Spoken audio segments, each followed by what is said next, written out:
because we are dreamers.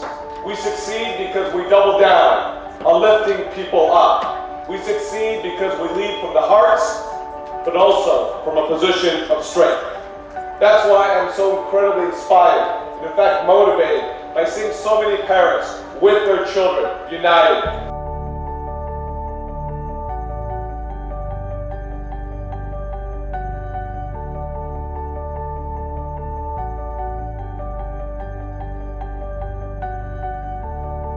So today's event, it was a lot of fun. I've seen a lot of smiling faces, but the most important part was people got the education that they were looking for. Whether it be immigrants' rights, whether it be housing, whether it be public safety, whatever the case may be, people got the information that they wanted. Not just what people thought it would be okay for them to hear.